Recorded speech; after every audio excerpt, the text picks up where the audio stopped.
matatagpuan sa southwestern tip ng ating bansa at pinalilibutan ng mahigit 100 mga isla.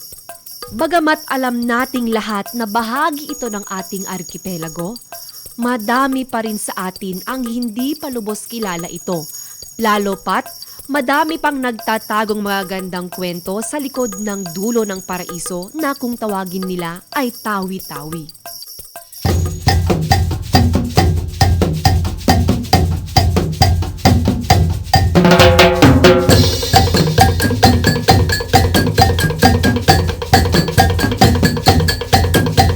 Higit 300 kilometro lamang ang layo ng Tawi-Tawi mula sa Zamboanga. Pero sa loob ng higit 22 taong nabubuhay ako dito sa mundo, mas nauna pa ata sa akin ang mga banyaga sa pagbisita sa lugar na ito. Aminado akong isa ako sa napakadaming tao na sadyang iniiwasan ang ilang lugar sa sariling lupain, lalo na dito sa ibaba ng Mindanao. Pero marahil oras na para tayo mismo ang makaalam ng katotohanan sa likod ng mga kuro-kurong ito.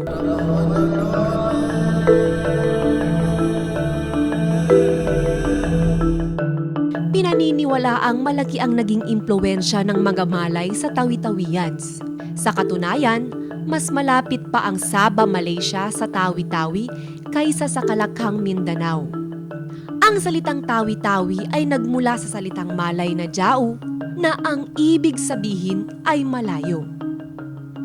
Inulit-ulit ng mga sinaunang manlalakbay sa Asya ang salitang ito at naging Jawi-Jawi. Dahil gusto nilang sabihin na napakalayo nito. Di naglaon, naging Tawi-Tawi na nga ang pangalan ng lugar na ito dahil nahirapan umanong bigkasin ng mga matatandang sama ang Jawi-Jawi. Nahahati sa 11 munisipalidad ang lalawigang ito at sa ating paglapag dito, narating na natin ang kabisera nito. Bonggao. Ito ang sentro ng Tawi-Tawi. Palandal ka ang Mabonggao. Tuloy po kayo dito sa Bonggao. When Tawi-Tawi was created 41 years ago, it belongs to municipality of Maliming. Kaso lang at the height of the hostilities ng MNLF, andun nakatoka doon.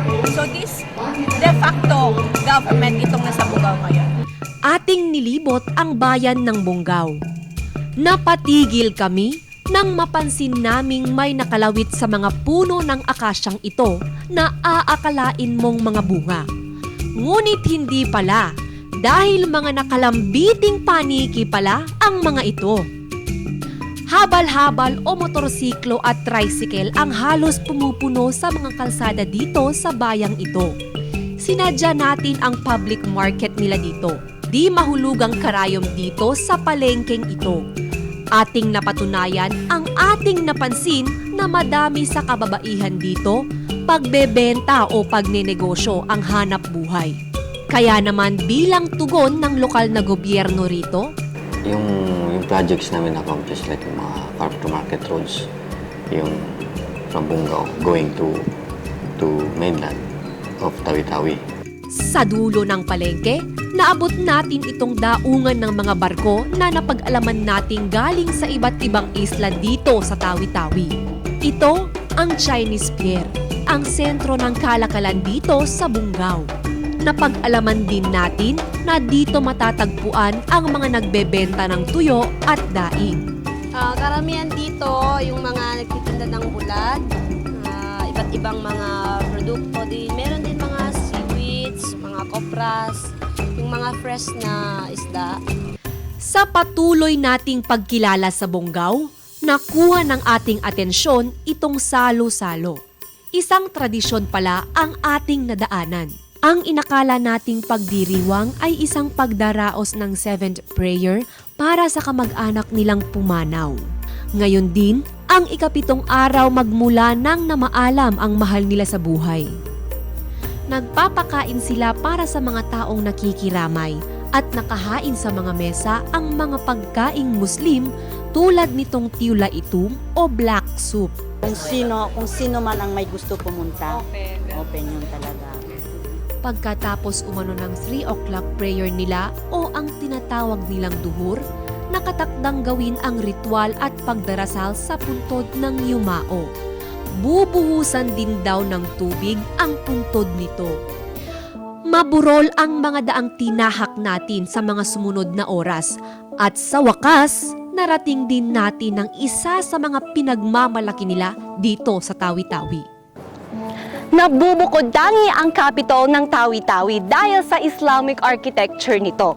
Dahil dito sa buong Pilipinas, ito lamang ang Capitol na kung titignan nyo ay parang moske o simbahan ng mga kapatid nating Muslim. At mula dito sa itaas, makikita natin ang napakagandang tanawin at kabuuan ng lalawigang ito. 15 pesos ang pamasahe sa tricycle papunta dito sa provincial capital ng Tawi-Tawi mula sa town center. Pero dinig namin, may mas mataas na tanawin pa daw dito na kung saan abot tanaw na raw ang ilang mga isla ng Malaysia. Sinasabi nilang hindi ka nakapunta dito sa Tawi-Tawi kapag di mo narating ang tuktok ng Budbonggao. Halos 1 oras daw ang bubunuin upang marating ang tuktok ng bundok na ito. Haharangin ka rin daw ng mga long-tailed macaque, isang uri ng unggoy sa kalagitnaan ng pamamakay. Kaya upang padaanin ka ng mga unggoy na ito, pasalubungan mo daw sila ng saging.